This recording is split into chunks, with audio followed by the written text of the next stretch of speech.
Hola a todos, bienvenidos a un nuevo vídeo en mi canal de YouTube Antón GF. Soy Antón García Fernández y, como de costumbre, les hablo desde Jackson, en el estado de Tennessee, en los Estados Unidos de América. Y en esta ocasión vamos a grabar un nuevo vídeo dentro de la serie Tintín y Hergé, esa serie en la que ofrecemos comentarios críticos acerca de todos y cada uno de los álbumes de las aventuras de Tintín, así como acerca de otros temas, de otros aspectos que tienen que ver con la carrera del gran dibujante belga Georges Remy, más conocido como Hergé. Este es un proyecto que inicié hace varios años en casa de mis suegros en Carolina del Norte y varios años después estamos acercándonos ya al final del proyecto, al menos en lo que a los álbumes canónicos se refiere, porque hoy vamos a hablar de Tintín y Los Pícaros, que es el último álbum completo que salió a la venta en vida de Hergé. Por supuesto, Tintín y el arte alfa llegaría años después, pero sería ya un álbum inacabado, inconcluso, un álbum que Hergé nunca llegó a haber publicado en vida y que además no fue terminado en ningún caso por el propio Hergé. Y Tintín y los Pícaros es la última aventura completa de Tintín, y aquí tengo en la traducción inglesa, la portada, Tintin and the Pícaros, por supuesto en francés, el idioma original, el título fue Tintin et les Pícaros, y en español se tradujo como Tintín y los Pícaros. Tengo varias ediciones, varias versiones diferentes de esta última aventura completa de Tintín. Como digo, esta es la traducción al inglés. Y también tengo por aquí, voy a enseñarla también, la traducción a la lengua criolla de las Antillas, traducción que además mezcla diferentes tipos de lenguas criollas dependiendo de quién es el personaje que habla. De hecho, en la parte interior del libro se dice que ciertos personajes hablan en la lengua criolla de Martinica, otros en la lengua criolla de Guadalupe y luego también en la lengua criolla de la Guyana y también de Santa Lucía. Es interesante cómo este libro, que por lo que parece es el único que se tradujo a la lengua criolla de las Antillas, mezcla diferentes variedades de esa lengua criolla. Ni siquiera sé cómo se pronunciaría esto, Tintín exe pícaros la. En todo caso, Tintín y los Pícaros, que es la última aventura completa de Tintín publicada en vida de Hergé. Se publicó de forma serializada en Le Journal de Tintin, en el semanario Journal de Tintin, entre septiembre de 1975 y abril de 1976. Y en ese mismo año, Casterman la editó en formato de álbum, es decir, algo semejante a esto. Y como veremos, con un esperado éxito de ventas, pero también con duras críticas por parte de la prensa y de los medios especializados, que consideraron la obra como una suerte de traición al espíritu de la serie, como un Tintín más descafeinado, como un Tintín artísticamente menos interesante, y bueno, muchas otras descripciones, en muchos casos negativas, como vamos a ver. A mí es un libro, una aventura de Tintín que realmente me gusta, y si he tardado tanto tiempo en preparar este vídeo, porque algunos de ustedes me han escrito animándome a que publicase el vídeo sobre Tintín y los Pícaros, preguntándome por qué estaba tardando tanto, es que hay tanta información acerca de Tintín y los Pícaros que es realmente muy difícil reunirla toda, y me ha llevado mucho más tiempo preparar este vídeo que cualquiera de los anteriores, y precisamente por eso la espera de varios meses en los que he repasado mucha bibliografía importante, como iremos viendo a lo largo de este vídeo. Lo que está claro en Tintín y los Pícaros es que Tintín había cambiado. había cambiado, para bien o para mal, Tintín había cambiado, y eso es evidente desde las primeras viñetas, incluso físicamente. Los pantalones de golf dejan paso a unos más modernos tejanos, vemos a Tintín montando en motocicleta, descubrimos el símbolo del desarme nuclear en el casco que lleva Tintín cuando va en moto, y incluso vamos a ver a Tintín en las páginas de Tintín y los Pícaros practicando yoga.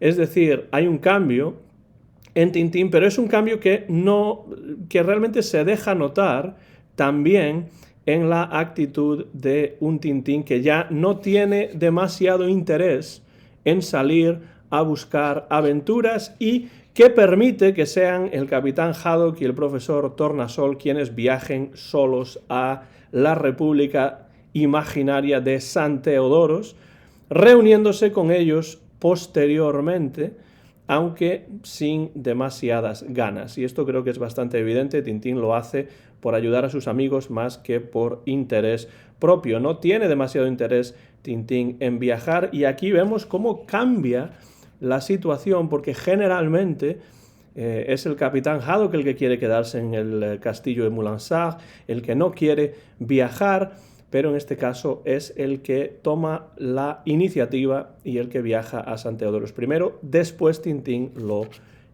seguirá.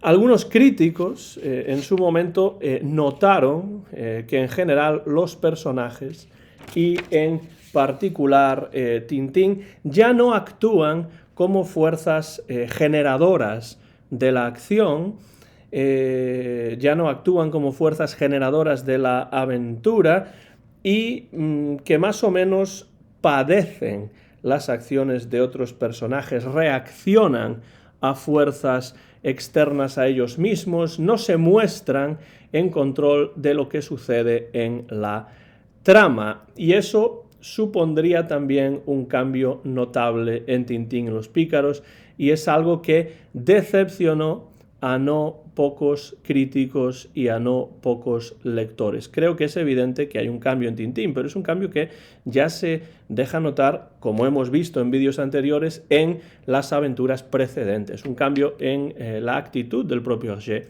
hacia sus creaciones, y en especial hacia personajes principales como es el propio Tintín. Pero es que el propio Hergé había cambiado también en los últimos 15 años, y creo que esto es muy importante notarlo.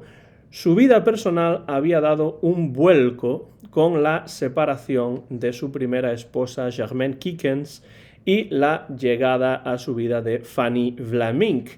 Se había dedicado a redibujar aventuras como por ejemplo La Isla Negra, a petición de Methuen, su editor británico. Había estado tangencialmente involucrado en la creación de 2 películas de dibujos animados sobre Tintín, y muy tangencialmente, la verdad, porque no se involucró demasiado en la creación de estas películas, que son El Templo del Sol y El Lago de los Tiburones, y 2 películas que en general no habían sido del agrado de Hergé. Se había dedicado, eso sí, finalmente a viajar por el mundo, emulando en la realidad lo que Tintín hacía en la ficción, lo que Tintín hacía en las viñetas de las aventuras por Hergé creadas. Y Hergé empezó a viajar a Italia, a Grecia, a Dinamarca, a Suecia, a las Bahamas,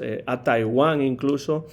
Vino aquí a los Estados Unidos y también pasó algún tiempo en Gran Bretaña, y todo ello parecía no dejarle demasiado tiempo para crear nuevas aventuras de Tintín. De hecho, la última aventura, la anterior, Vuelo 714 para Sydney, había salido en formato de álbum en 1968, y desde entonces habían pasado unos 5 años hasta que en 1973 se puso más en serio a trabajar con Tintín y los Pícaros. Pero en realidad ya hacía bastante tiempo que Hergé había comenzado a distanciarse de Tintín, que es un personaje que realmente lo había mantenido ocupado e incluso diríamos que lo había dominado a lo largo de muchísimas décadas desde su primera aparición en 1929. Y a la luz de este distanciamiento entre Hergé y Tintín es como debe leerse esa desmitificación de Tintín y de la serie en general que se lleva a cabo en álbumes como por ejemplo Las joyas de la Castafiore, que es la aventura que es realmente una antiaventura, Vuelo 714 para Sydney, por ejemplo, en el que Hergé salda cuentas con personajes como Rastapopoulos o como Alan de una manera muy directa, de una manera muy sumaria, como ya hemos comentado en el vídeo dedicado a ese álbum. Y todo ello se observará también en esta nueva entrega en Tintín y los Pícaros. Los críticos han hablado bastante de este distanciamiento entre creador y creación, pero es que el propio Hergé parece haber expresado precisamente esos mismos sentimientos y no solamente en forma de viñetas. Si vamos a este libro que tengo aquí en mis manos, un libro de Harry Thompson, que se titula Tintín, Hergé and His Creation, Hergé y su creación. En este libro veremos que Harry Thompson cita las siguientes palabras de Michael Turner, que es uno de los traductores de Tintín al inglés. Y las declaraciones de Hergé, que no son realmente declaraciones de Hergé, sino de Michael Turner acerca de Hergé, pues Michael Turner dice lo siguiente en cuanto al distanciamiento entre Hergé y su creación. Dice Michael Turner: a medida que pasaba el tiempo en los 60 y 70, su trabajo le deprimía mucho a Hergé, evidentemente. Creo que se sentía atrapado y me dijo en una ocasión: tengo la responsabilidad del estudio y no soy solo yo.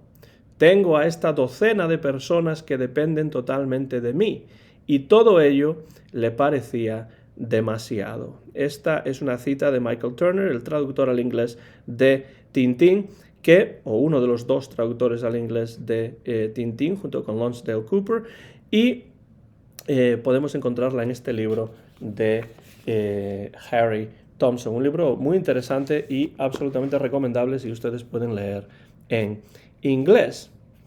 Pese a todo, y aunque era cierto que cada vez parecía costarle más concebir ideas para nuevas historias, y quizá por eso accedió a tareas de redibujar obras anteriores, la mente de Hergé, a pesar de todo esto, no dejaba nunca de bullir. Quizá bullía más despacio o no tan a menudo, pero continuaba bullendo.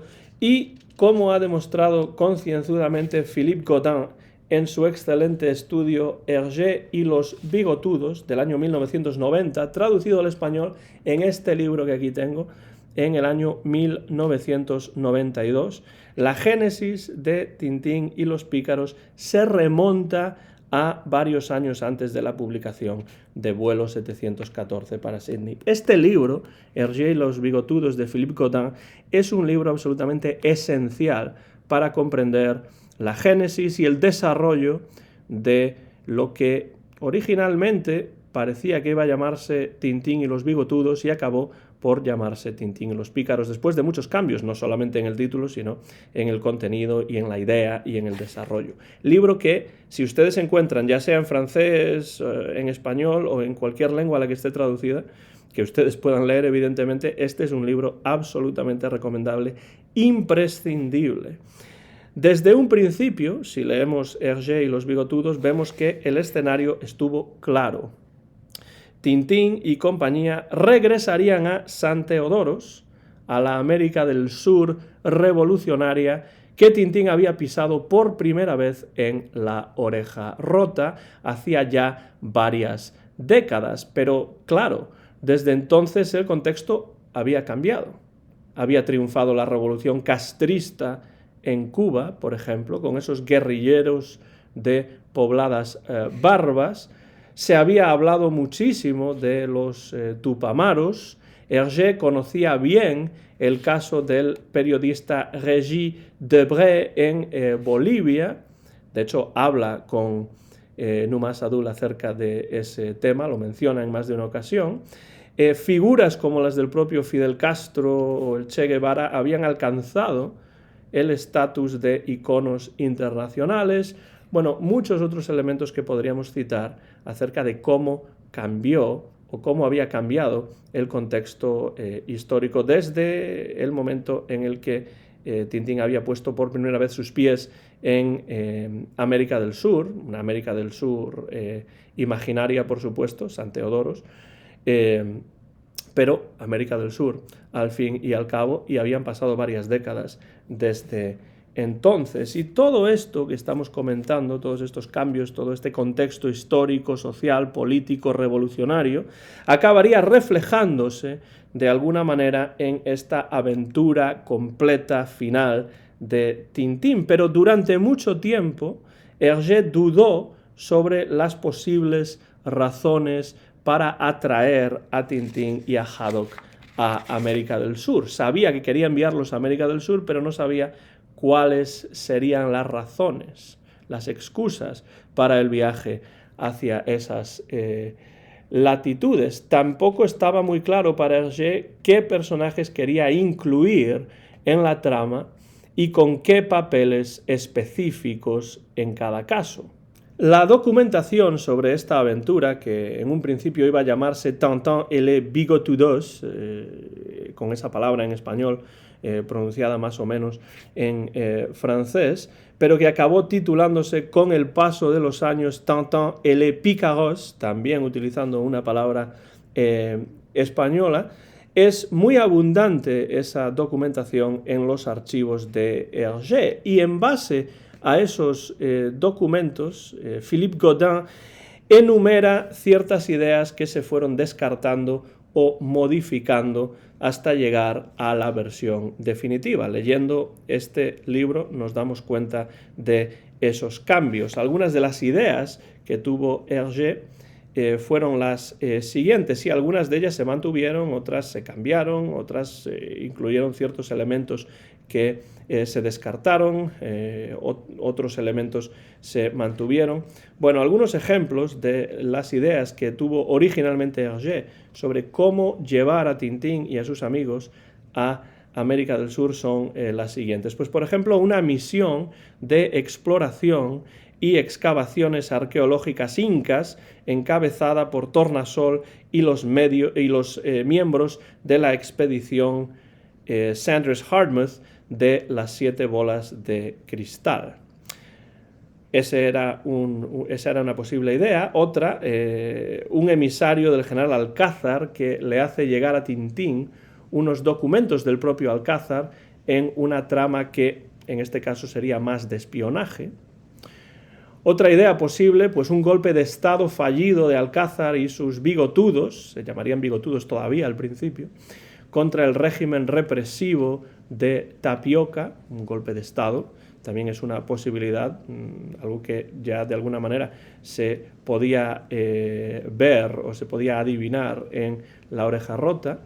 Otra idea podría ser una larga guerra civil que se desarrolla en San Teodoros al mismo tiempo que se están realizando unas excavaciones arqueológicas a orillas del río Badurayal en territorio de los Arumbayas. Este podía ser otra idea, y hay varias ideas que Hergé tuvo originalmente y con el paso de los años pues las cosas fueron cambiando, modificándose de alguna manera, y como vemos, ya digo, algunos elementos se irán modificando o se irán descartando, pero se mantendrá de forma absolutamente definitiva el contenido político en esta aventura, el contenido político como sustrato sobre el que ir construyendo la trama.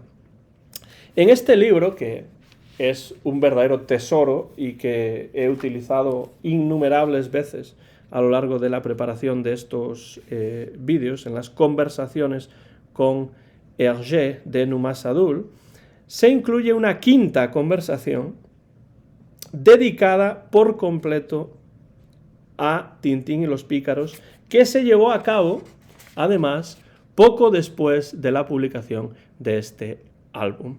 Y en esa quinta conversación, Hergé deja muy claro que no tenía la menor duda del marco, que sería, por supuesto, América del Sur, pero que le llevó un tiempo idear la razón que conduciría a Tintín y sus amigos a esas latitudes. Esto es evidente también si leemos el libro de Godin. Pero aquí, en las conversaciones con Sadul, Hergé dice lo siguiente: la idea tardó bastante en tomar forma. Es como una semilla, un pequeño fermento que necesita su tiempo para desarrollarse. Yo tenía un marco, América del Sur. Había ocurrido el caso Régis Debray, los Tupamaros, algunos acontecimientos que se concentraban hacia esa vaga idea, o mejor dicho, en ese marco. Está claro que el marco lo tenía muy claro en la cabeza. Pero sigue diciendo Hergé, pero nada tomó forma durante mucho tiempo. Fue necesario el detonante, una buena razón para viajar hacia América del Sur. Entonces, ¿mandar a Tintín para salvar a un amigo? ¿Por qué no? De otra forma, yo no veía el motivo para que hiciese ese viaje.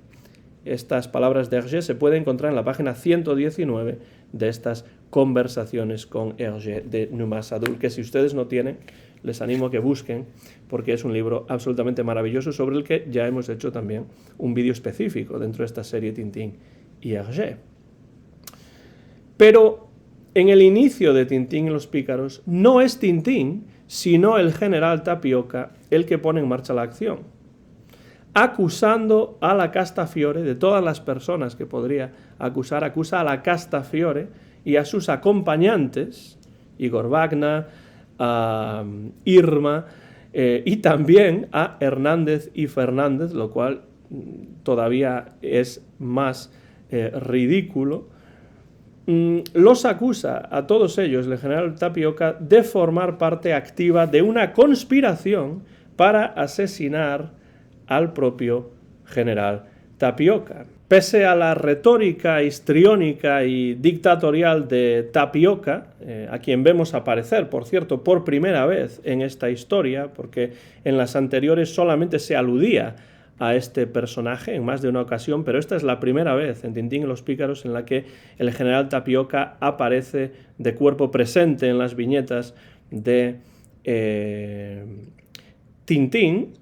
Pese, ya digo, a esa retórica histriónica y dictatorial de Tapioca, todo esto no es más que una triquiñuela, por supuesto, para atraer a la República Sudamericana a Tintín y a sus amigos y acabar deshaciéndose de ellos. Y esta es una trama ideada, no necesariamente por el propio Tapioca, sino que es una trama ideada ni más ni menos que por el coronel Esponja, que no es otro que Spons, es decir, su nombre, Spons, es la adaptación al español como Esponja, el coronel Esponja, de Spons, que, como ustedes recordarán, era el jefe de la policía borduria en el asunto Tornasol y que aquí aparece como consejero del general Tapioca, pero que además aprovecha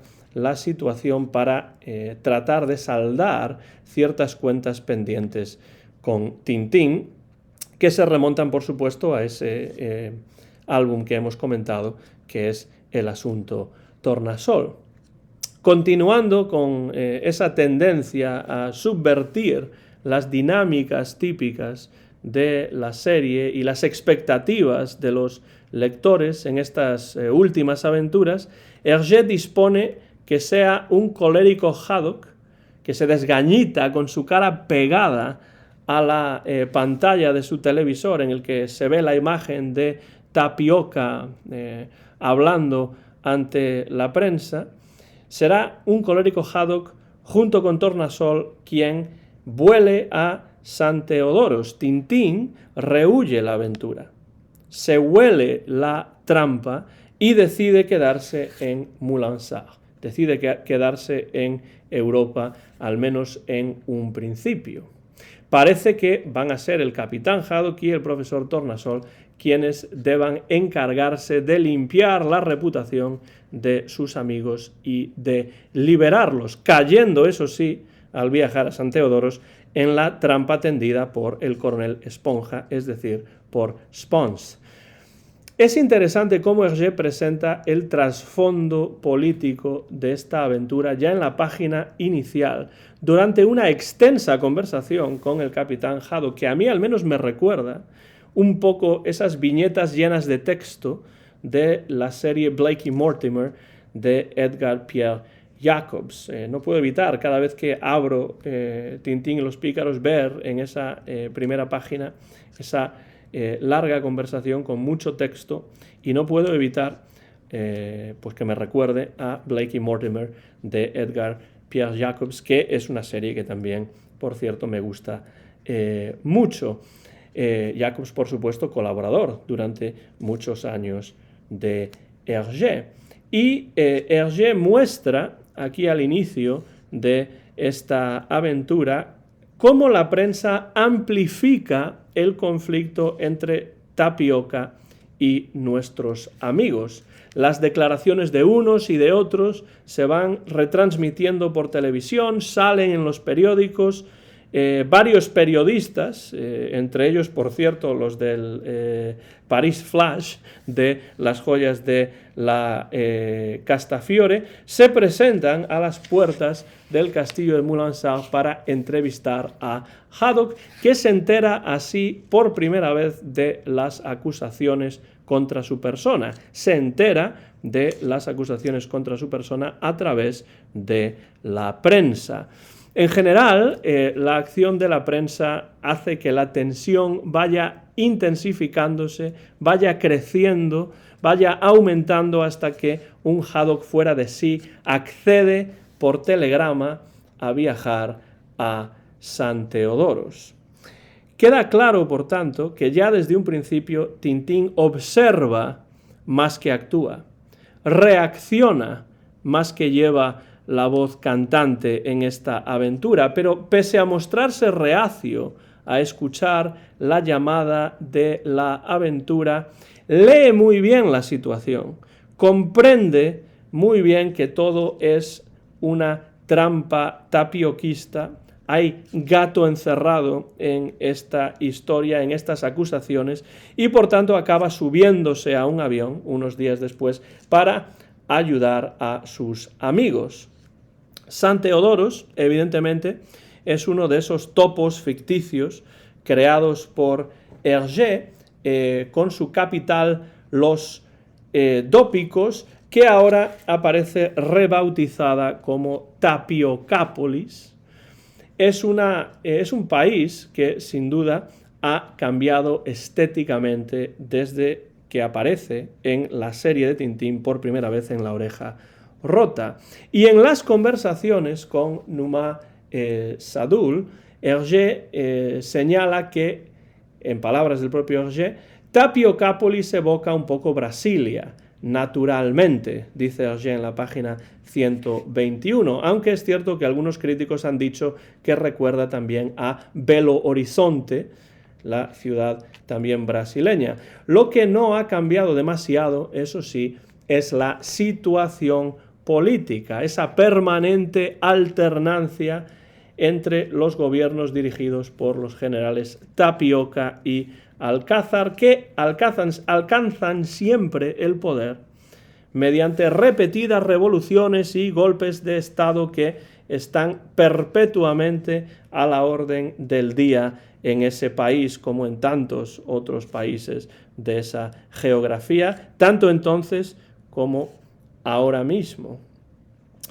En la trama, de hecho, se deslizan ciertos elementos que están muy ligados al contexto histórico y político contemporáneo, a la creación de este álbum, en especial las injerencias de grandes potencias como la URSS o los Estados Unidos, y también de las grandes compañías multinacionales en conflictos bélicos y políticos de naciones, en este caso suramericanas, y principalmente por intereses económicos. Esto no ocurre evidentemente solamente en Suramérica, sino en varios lugares del mundo, pero aquí se centra Hergé en el caso de América del Sur. Y así se nos dice desde un principio que en este conflicto santeodorense Tapioca está apoyado por Borduria, que es en este caso claramente trasunto ficticio de la Unión Soviética, mientras que Alcázar y sus pícaros reciben la ayuda financiera de la International Banana Company, sin duda a cambio de ciertos favores, una vez que Alcázar recupere el poder. Se convierte, por tanto, este conflicto en un conflicto de dimensión internacional, con la entrada de ciertas multinacionales y, por supuesto, también de otro país ficticio, hergéano como es Borduria. Y como vemos, Hergé realiza aquí un acercamiento crítico a la idea de revolución en su vertiente más contemporánea, desmitificándola al poner más énfasis en lo económico que en lo ideológico. Es una visión de la revolución, de lo revolucionario, mucho menos idealista y, si se quiere, con un distanciamiento mucho más cínico, que sin duda no agradaría ni a la derecha ni a la izquierda. Lejos quedan ya los días del Loto Azul, por ejemplo, en los que Tintín y Hergé tomaron parte en el conflicto chino-japonés, en aquel caso en favor de China y en contra de la invasión japonesa. Lo que vemos ahora, con total claridad, es algo que ya se vislumbraba en La Oreja Rota. Los líderes políticos de San Teodoro son intercambiables y lo que menos les importa es el bienestar del pueblo, al que Alcázar ni siquiera alude verbalmente en esta aventura. Ya hemos señalado que en estos últimos álbumes de la serie de Tintín, un Hergé más distanciado de sus creaciones juega con las expectativas de los lectores y llega a mofarse abiertamente de sus personajes, o al menos muestra caras menos conocidas de estos personajes. En Tintín y los Pícaros tenemos constantemente el gag que presenta como centro a un Capitán Haddock que no aguanta el sabor del whisky debido a la acción de unas pastillas que el profesor Tornasol ha creado para obligarlo a dejar de beber. Y yo me pregunto, ¿en qué pierde el tiempo Tornasol, el hombre que ayudó a construir el cohete que llegó a la Luna más de una década antes que los estadounidenses? ¿En qué pierde el tiempo el profesor Tornasol en estos momentos? En crear una pastilla para que su amigo deje de beber whisky. No digo que no sea una pastilla que pueda tener una aplicación, y de hecho en la historia tendrá aplicación, pero es un gag recurrente a lo largo de todas estas páginas de Tintín y los Pícaros, que es un gag en cierto modo bastante ridículo, pero que tiene también su gracia y tiene también su función en la historia, como veremos. También vemos que el mayordomo Néstor escucha detrás de las puertas y tiene él mismo debilidad por el whisky Loch Lomond, que bebe a escondidas cuando Haddock no lo ve. Se ríe Hergé del Capitán Haddock, se ríe Hergé del profesor Tornasol, se ríe Hergé también de Néstor presentándonos una cara que no hemos visto anteriormente del mayordomo. Se ríe también del general Alcázar Hergé, porque Alcázar sufre algunos momentos claros de ridiculización en este álbum. Es el líder en la selva santeodorense de unos pícaros que no parecen más que unas cuantas decenas de borrachines con muy pocas convicciones ideológicas que se dan a la botella y malgastan municiones sin cesar. Y ahí es donde las pastillas creadas por Tornasol van a tener su importancia, claro. Además, el general en otras ocasiones, por ejemplo en La oreja rota, en Las 7 bolas de cristal, en Stock de Coque, el general es un hombre serio, autoritario en esas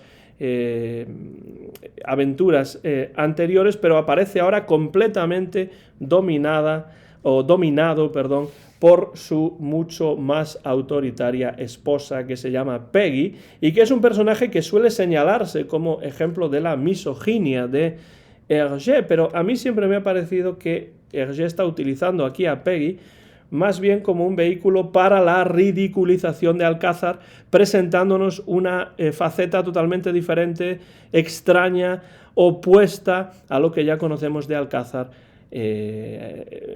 por la lectura de historias de aventuras anteriores. Parece ser que en las notas preliminares de Hergé para Tintín y los pícaros, este personaje femenino con claros atributos masculinos aparece como hija de Basil Bazarov, es decir, el mercader de armas sin escrúpulos de La oreja rota, que en algún momento habría conocido a Alcázar, no Basil Bazarov, sino Peggy, y se habría casado con él.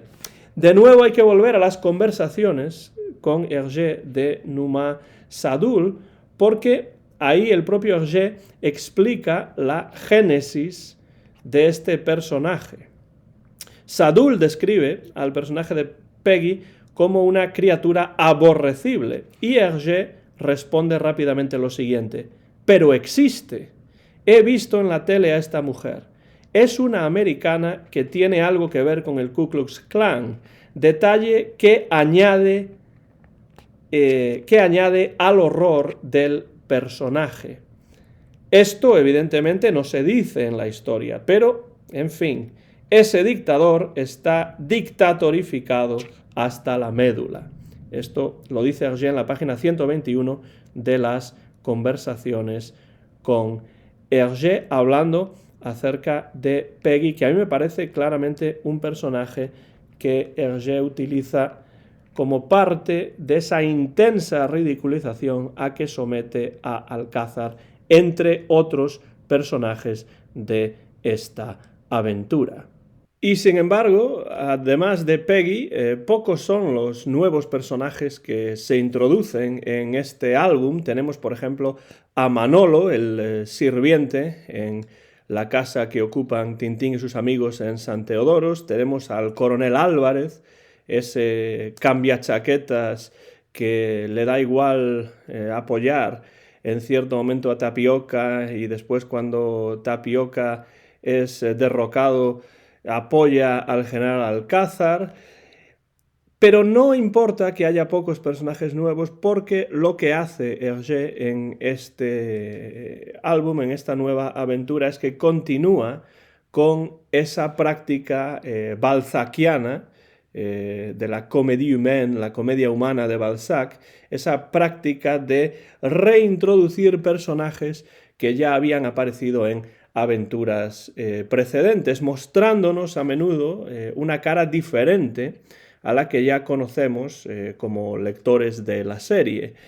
El caso paradigmático en esta aventura en particular, por supuesto, es el general Tapioca, cuyo rostro vemos, como ya he dicho, por vez primera, después de haber escuchado alusiones a su nombre en varios álbumes anteriores. Y Tapioca, al igual que Alcázar, es un personaje caricaturesco, un personaje que es un típico dictadorzuelo sin mayores convicciones ideológicas que las de alcanzar y mantener el poder por la fuerza y a toda costa. Es histriónico, es energúmeno al máximo, dominador de una retórica incendiaria que en realidad no pasa de ser más que una interpretación teatral. Hay mucho de teatralidad en el comportamiento, en el discurso del general Tapioca. Pero en este caso es esta teatralidad de Tapioca la que pone en marcha la acción de la aventura al acusar, como ya hemos dicho, falsamente de conspiración a la Castafiore, Tintín y demás compañeros. La falsedad de las acusaciones se subraya durante el juicio contra la diva y contra Hernández y Fernández, en el transcurso del cual la Castafiore comprende lo ridículo de la situación y rompe a reír a carcajadas y, lo que es peor,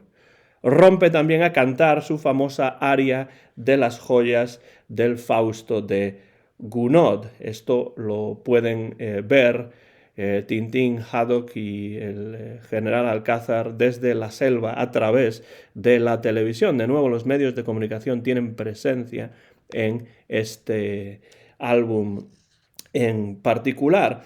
Por lo demás, la introducción de los policías y de la Castafiore en esta historia no parece más que una excusa para obligar a Tintín, a Haddock y a Tornasol a viajar a América del Sur. No aparecen demasiado, la Castafiore y Hernández y Fernández, solo en algunos momentos, en algunas viñetas, pero son la excusa perfecta para que Tintín, Haddock y Tornasol tengan que viajar a América del Sur. Más interesante me parece a mí la inserción de Pablo, que es un personaje que regresa a las páginas de la serie después de varias décadas de ausencia. Su aparición anterior data de, como recordarán, La Oreja Rota, y en aquella ocasión Pablo había salvado la vida de Tintín in extremis. Pero eso fue en aquel momento. Ahora vemos su lado más oscuro porque trata de traicionar a Tintín y facilitar su muerte y la de sus amigos a manos de los tapioquistas, aunque en este caso sin éxito. Tintín guarda todavía ese componente idealista en su comportamiento y no olvida que Pablo le salvó una vez la vida y permite que quede en libertad al final. No lo ajusticia, sino que lo deja marchar. Regresa, como ya hemos visto en este álbum también, el coronel Spons, jefe de la policía en Borduria, en el asunto Tornasol, ahora como consejero de un Tapioca apoyado por los bordurios, de forma semejante a como los soviéticos apoyaron a Fidel Castro en Cuba, por ejemplo. La polionomasia tan típica de Hergé vuelve a aparecer porque Spons ha hispanizado su nombre y se le conoce ahora como Coronel Esponja. Esto de tener varios nombres para el mismo personaje, esta polionomasia es bastante típica, como ya hemos visto en otros vídeos de esta serie a lo largo y ancho de las aventuras de Tintín. Y como comprobamos en el transcurso de una conversación que mantiene con el coronel Álvarez, es precisamente Esponja quien ha orquestado las falsas acusaciones contra la Castafiore con la única intención de atraer a Tintín, Haddock y Tornasol a San Teodoros y saldar así viejas cuentas con ellos. Pero Spons o Esponja va a resultar, no va a resultar victorioso tampoco. Parece ser que existe una página que se eliminó de la versión final de Tintín y los Pícaros, en la que Esponja bebe un trago y después le dice a Álvarez que destrozará a Tintín de la misma manera que va a destrozar el vaso que tiene en la mano. El vaso, sin embargo, no se rompe, rebota contra el suelo y destroza un busto del mariscal Plexiglas que había en la habitación. Tenemos ahí uno de los típicos gags de Hergé, pero más allá del gag que no llegó a publicarse en la versión definitiva de este álbum, esto es precisamente lo que le ocurre a Spons, que fracasa en sus empeños y cuando la revolución de Alcázar triunfa, ha de regresar a Shohod, la capital de Borduria, donde su futuro, a juzgar por la expresión en su rostro, no parece que vaya a ser demasiado prometedor. Por tanto, tenemos un personaje, en este caso un villano, que no sale victorioso al final de esta historia. Otro personaje que regresa y que hace aquí además su última aparición, y además una aparición que se realiza de una forma casi diríamos que improbable, este personaje es Serafín Latón, que de improviso llega al campamento de Alcázar en medio de la selva santeodorense. Antes había llamado al capitán Haddock al inicio de la historia para quejarse de que el capitán Haddock no había facilitado que fuese él, Serafín Latón, y no otro quien asegurase las joyas valiosísimas de la Castafiore. Pero al final de la historia ha pasado a ser integrante de la comparsa Los Alegres Turlurones, que va a participar en el carnaval de San Teodoros, y el autobús de este grupo folclórico se ha perdido en la selva camino de Tapiocápolis. Evidentemente, quien estuviese conduciendo ese autobús no tenía ni idea de lo que estaba haciendo, porque bastante lejos de la capital de San Teodoros parece que está esta selva, el lugar en el que de repente del autobús desciende Serafín Latón. Y genio y figura, Latón no ha perdido ni en el Amazonas esa entrañable y a la vez repelente capacidad de cháchara. Pero en este caso los trajes de sus alegres turlurones van a jugar un papel fundamental en la revolución alcazariana.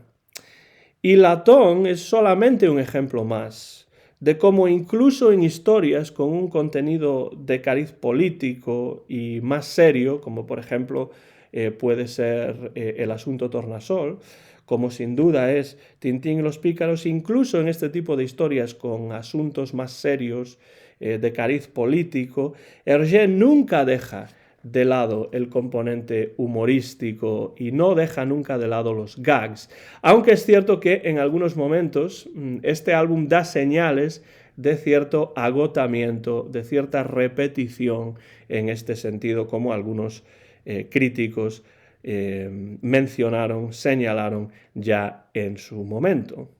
Ya hemos hablado de las pastillas que Tornasol ha creado para conseguir que Haddock deteste el sabor del alcohol, pero además de esto, Hergé incluye muchos otros instantes en los que el humor sale a la superficie. Por ejemplo, regresa la sordera de Tornasol. Haddock sufre un trauma y pierde la memoria a causa de un golpe y después vuelve a ser el mismo tras recibir otro golpe. Esto es algo que ya hemos visto con otros personajes en otros álbumes de la serie, como por ejemplo Objetivo La Luna en el caso de Tornasol. Nos enteramos además de que el nombre de Haddock es Archibaldo y el capitán, en este estado de pérdida de memoria debido al golpe, opina que el nombre de Tintín es grotesco. Y entonces yo me pregunto, ¿quién habla aquí?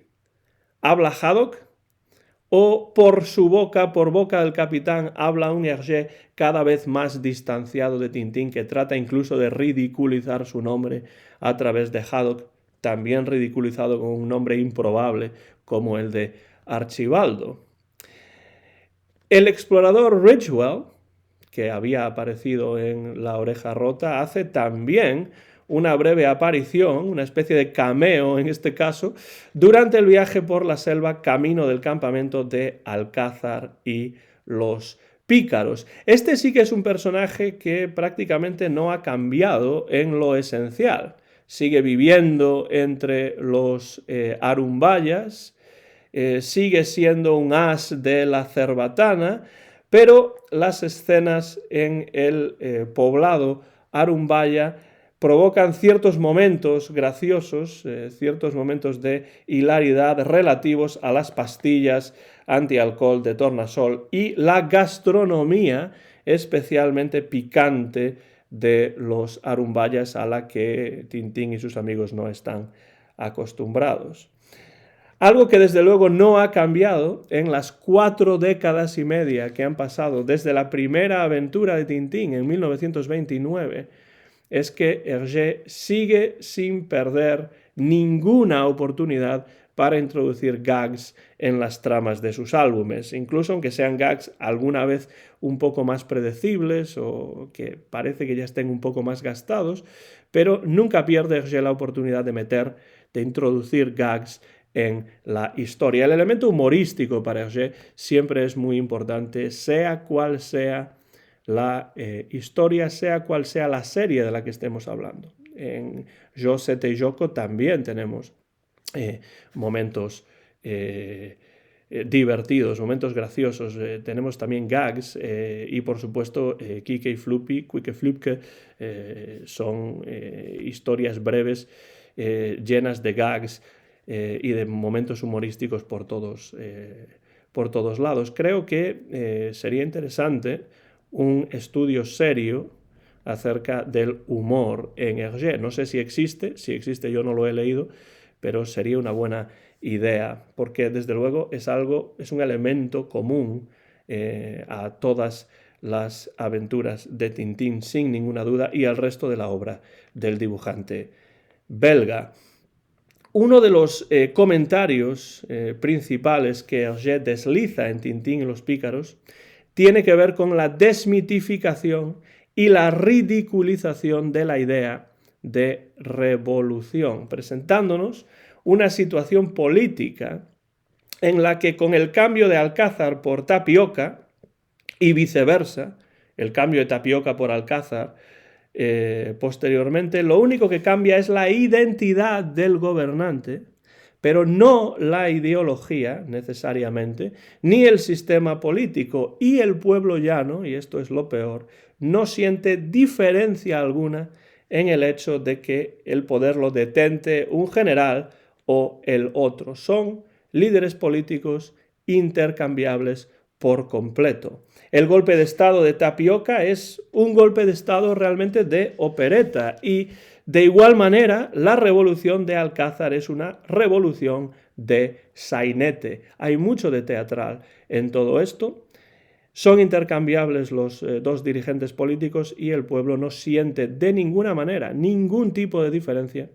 Su forma de vida, su fortuna no va a cambiar dependiendo de quién sea el gobernante. Como explica el propio Hergé a Numas Sadul en sus conversaciones, ni siquiera Tintín participa en la revolución de los pícaros por una convicción ideológica, no, ni mucho menos. Dice Hergé, como en Tintín en el Tíbet, Tintín participa aquí en una historia de amistad.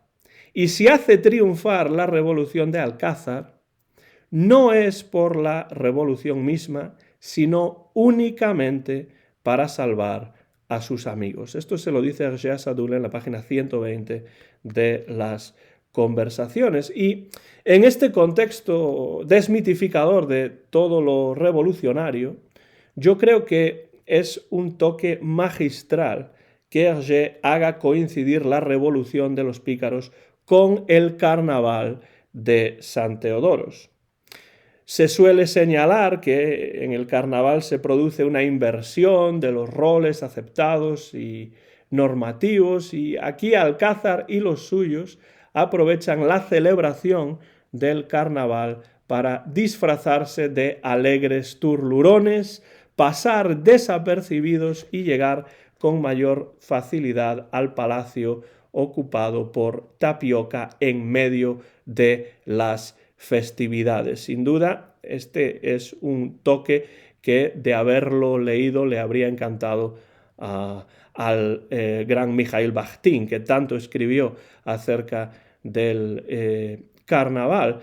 Como ya hemos señalado, además, lo que se invierte en esta revolución no es más que la identidad de los dirigentes, que se nos aparecen como absolutamente intercambiables, pero muy poco más.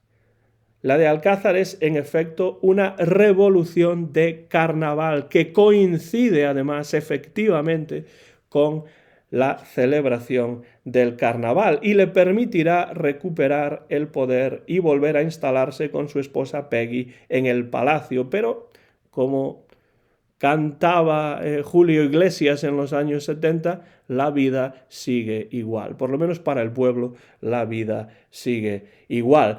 Lo carnavalesco de la revolución alcazariana y de la situación política en San Teodoros en general se acentúa cómicamente cuando Tapioca se lamenta porque Tintín no permita a Alcázar fusilar a su rival. Es decir, Tintín no permite a Alcázar fusilar a Tapioca y Tapioca se lamenta por ello, porque supuestamente esa debería ser la costumbre, que no lo es necesariamente en el pasado, porque ambos siguen con vida, Alcázar y Tapioca, y este no es ni mucho menos el primer cambio político por la fuerza y revolucionario de la historia de San Teodoros.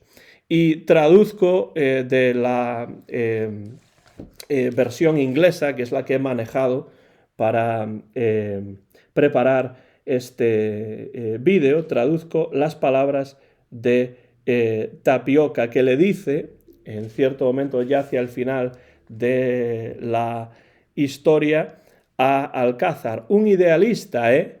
Los jóvenes de hoy no tienen absolutamente ningún respeto por nada, ni siquiera por las más viejas tradiciones. Y a esto responde Alcázar: vivimos en tiempos muy tristes, acentuando así todavía más la escasa diferencia existente entre dos gobernantes, Alcázar y Tapioca, que no son realmente nada más que dos caras de la misma moneda. De hecho, cuando Haddock y Tornasol llegan a Tapiocápolis en avión por primera vez, vemos la diferencia entre el San Teodoros turístico y opulento para los extranjeros y los enormes barrios pobres de chabolas y de favelas, donde un cartel dice «Viva Tapioca». En los enormes barrios de chabolas tenemos un cartel enorme que dice «Viva Tapioca». Y cuando nuestros amigos dejan el país, San Teodoros, para regresar a Europa, Hergé vuelve a ofrecernos una viñeta en la que vemos ese mismo barrio pobre de favelas, de chabolas, exactamente igual, pero con la diferencia de que el enorme cartel ahora proclama «Viva Alcázar». Es signo clarísimo de que el cambio de gobierno es nominal, no es efectivo.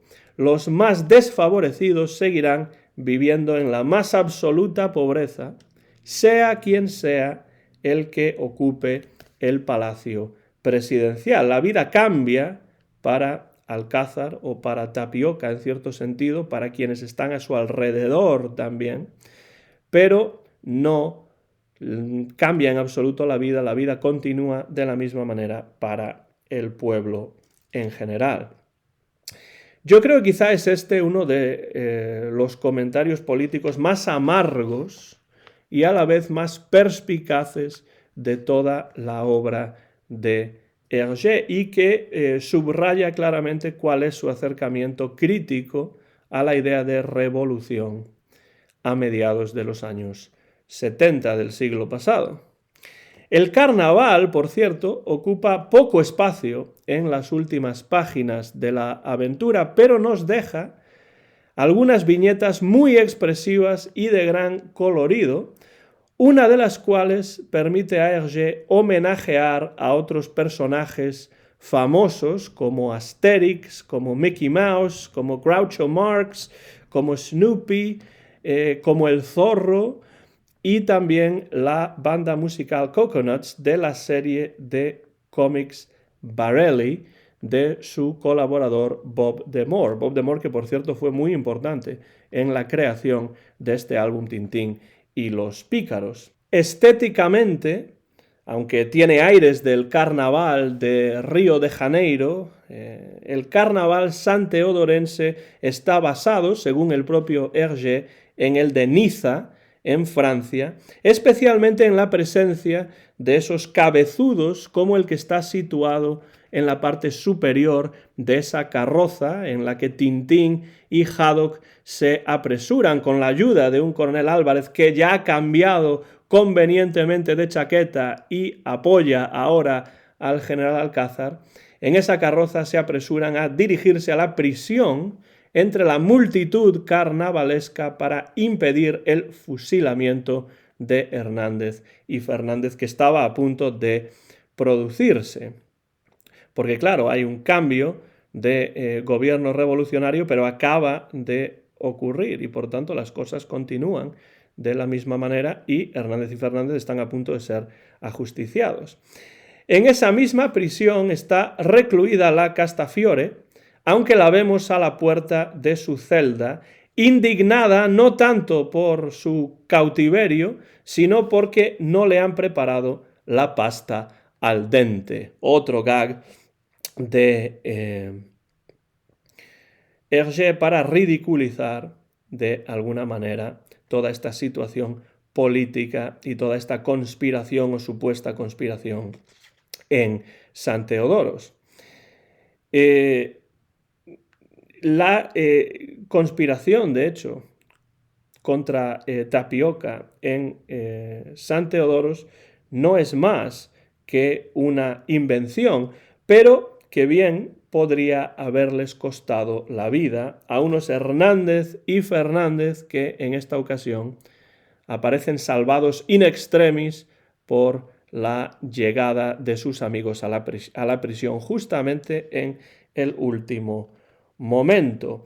Ya hemos comentado que transcurrieron varios años entre la publicación de Vuelo 714 para Sydney y la de Tintín y los Pícaros. Y en el volumen de conversaciones, Numá Sadul se hace eco de la campaña publicitaria que precedió a la aparición de esta última aventura completa de Tintín y que consistió, en palabras del propio Sadul, en anunciar cada 6 meses la inminencia de su publicación.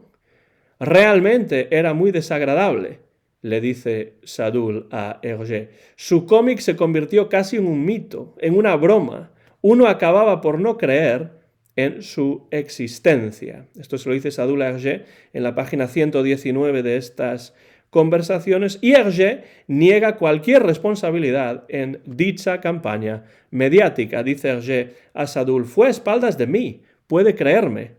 No fui yo quien mantuvo el suspense. Esos anuncios repetidos se publicaban a pesar de mí. Ni siquiera me consultaban y yo me hartaba de protestar. En vano, como ha podido comprobarlo. Bueno, así pues, Hergé no utilizó a la prensa y a los medios de comunicación, por lo que parece, de la misma manera que lo hace Tapioca en el álbum, pero le cuenta a Sadul la anécdota de que, siempre puntilloso, tuvo que redibujar las primeras viñetas y cambiar la primavera por el invierno, cuando alguien le señaló que el carnaval suele tener lugar hacia el mes de febrero.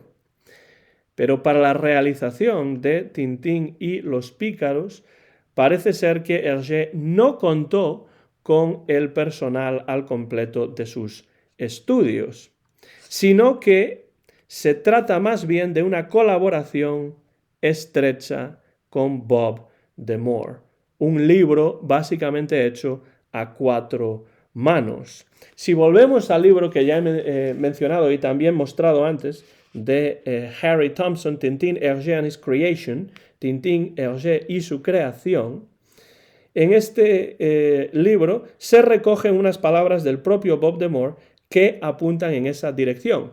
El hecho de que Tintín y los Pícaros es una colaboración entre Hergé y el propio de Moor. Dice Bob de Moor: puede que la historia sea buena o que sea mala, no lo sé. Mucha gente piensa que no es como los otros libros. Otras personas creen que lo dibujé yo, y eso no es cierto.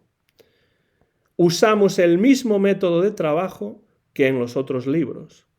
Nada cambió, salvo que yo era el único artista, es decir, el único artista que colaboró con Hergé en este libro. Jacques Martin, se había ido. Roger Leloup se había ido. Lo dibujamos solos, Hergé y yo. Ese es el testimonio de Bob de Moor en este libro de Harry Thompson.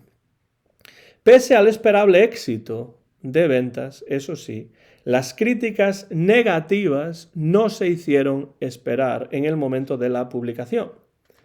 Por ejemplo, tenemos la decepción de Bruno Frappat, que es evidente en su crítica en Le Monde en 1976. Traduzco la crítica de Bruno Frappat, que aparece en francés recogida en este excelente libro de Benoît Peters, Hergé, fils de Tintin, Hergé, hijo de Tintín. Aquí se recoge esta crítica de Bruno Frappat en Le Monde en 1976. Y dice Frappat: Tintín ya no es Tintín y el universo se derrumba. El drama es verlo, se refiere a Tintín o a Hergé, atascarse en una historia mediocre, puntuada por gags espesos que no se renuevan. Ver reaparecer personajes antiguos que han perdido su carácter.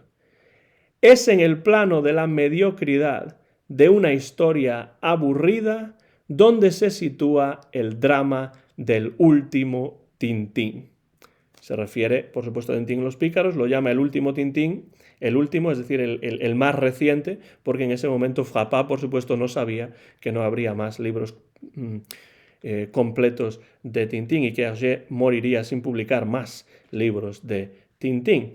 A mí me parece cuando menos curioso que Frappat critique aquí, como uno de los puntos negativos, la reintroducción de viejos personajes del universo tintinesco, al estilo de Balzac en su Comédie Humaine, porque yo creo que este es uno de los muchos aciertos de estos últimos álbumes de Tintín. Es posible que sean álbumes diferentes, pueden gustar más o pueden gustar menos, pero la oportunidad de mostrar diferentes facetas de personajes conocidos y jugar así con el universo que Hergé ha creado y con las expectativas de los lectores, a mí me parece que es de los elementos más interesantes de estos últimos álbumes de Tintín. Y en la misma línea va la crítica escrita por Etienne Felcaí en el semanario belga Hebdo 76, es decir, Hebdo 76, también precisamente en el año 1976 y también recogido en este libro de Benoît Peters, Hergé, fils de Tintin. Traduzco del francés la crítica de Etienne Felcaí, que dice: Los Pícaros no es un Tintín como los otros, es peor. Hergé ha envejecido y su último álbum ni siquiera ha seguido la evolución de la ideología dominante.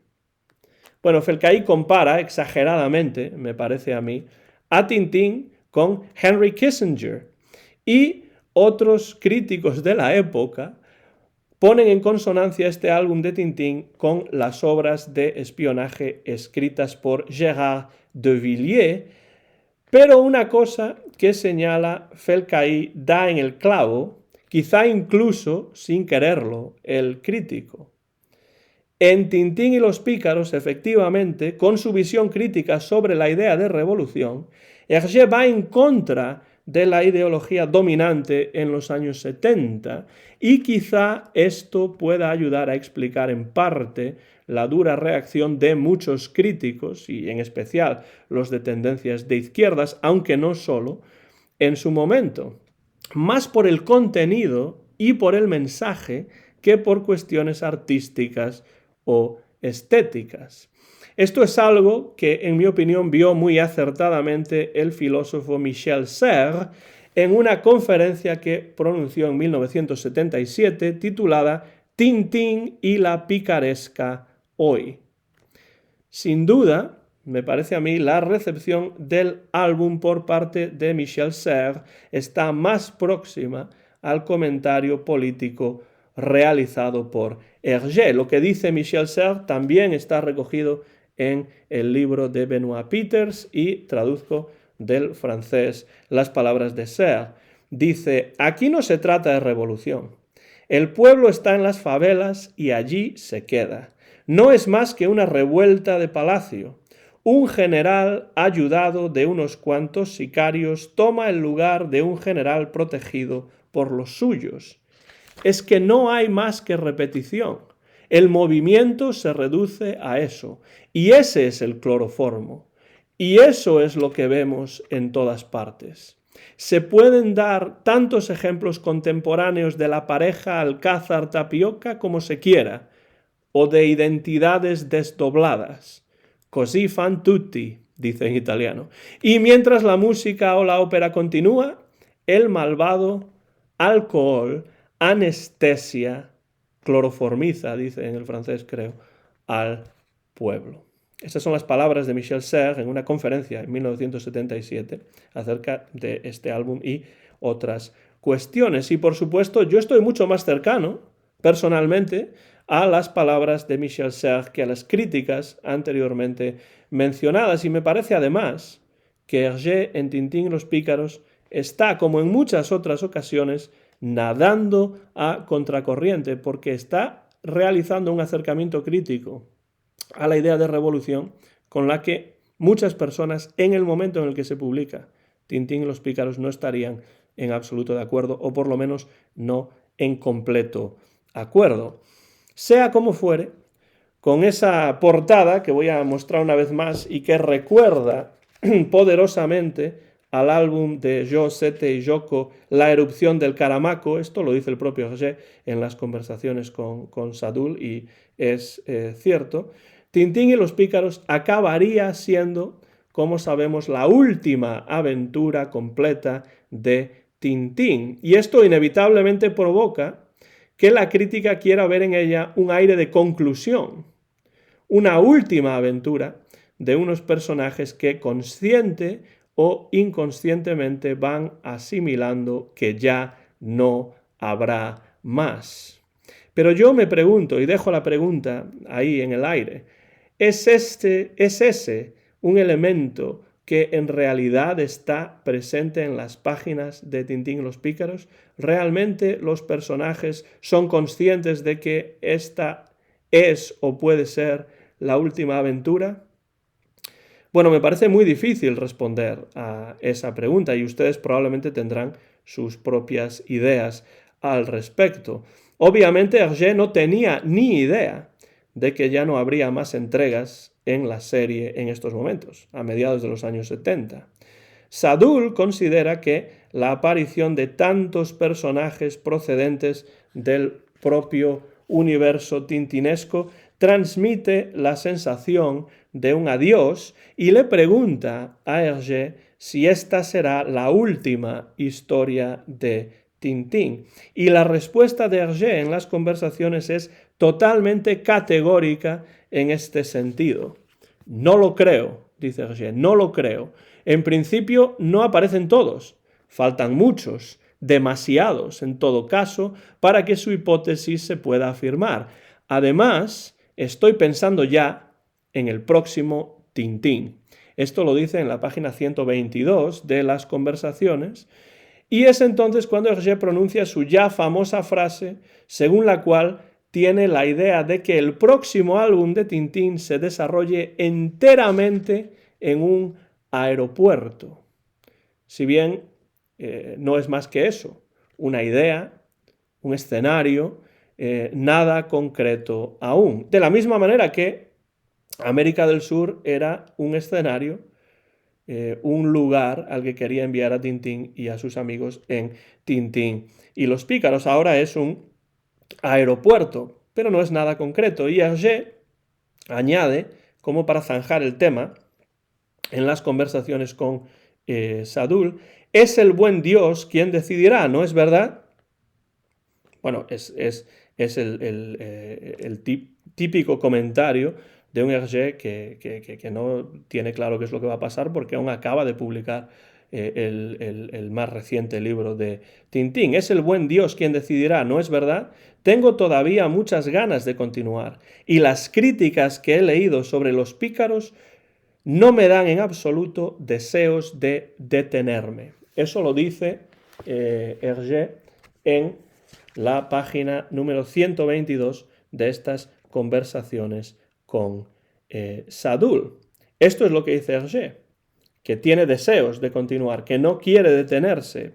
Y sin embargo, no parece que Tintín y Haddock compartan los supuestos deseos de su creador de regresar a la actividad. Porque en la antepenúltima viñeta de Tintín y los Pícaros, mientras sobrevuelan la miseria de los barrios pobres de la capital de San Teodoros, iniciando su camino en avión de vuelta a Europa, escuchamos unas voces procedentes del avión. Una de ellas es la del capitán, y traduzco de la versión inglesa, que como digo es la que he utilizado para preparar este vídeo. Dice el capitán en esa antepenúltima viñeta, dentro del avión que lleva a Tintín y a sus amigos de vuelta a casa en Europa. Dice el capitán: no sentiré pena por estar de vuelta en casa en Moulinsart.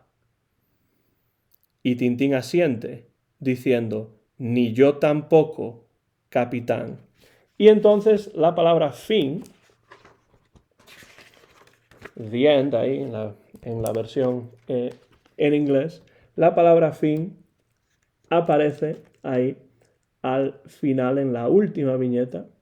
De la que estoy hablando es de la antepenúltima, en la que se escuchan esas palabras de Tintín y del capitán Haddock. Después vemos ahí los barrios de chabolas pobres de San Teodoros con el Viva Alcázar. Cambia el gobierno, pero no cambia la vida de los santeodorenses, del pueblo y sobre todo de los habitantes más pobres de la capital. Y después dice ahí the end, tenemos el fin, con el avión que se aleja de América del Sur, camino a Europa. Y será la última vez en la que aparezca la palabra fin en una historia de Tintín, que es Tintín y los Pícaros.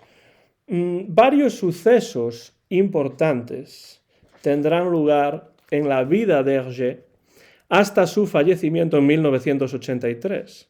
E incluso tendrá la oportunidad de explorar, desarrollar y comenzar a trabajar con esa idea a la que alude al final de sus conversaciones con Sadoul, la idea de una nueva historia en la que un aeropuerto tenga importancia como lugar en el que ocurran cosas, pero la historia que proyecta y de la que nos han quedado guiones, diálogos y bocetos, que es Tintín y el arte alfa, Tintin el alfa, quedará inconclusa a la muerte de Hergé y, por supuesto, será objeto de un próximo vídeo dentro de esta serie Tintín y Hergé en mi canal de YouTube, pero, por supuesto, eso será otra historia y en su momento hablaremos acerca de ella. No me queda más que terminar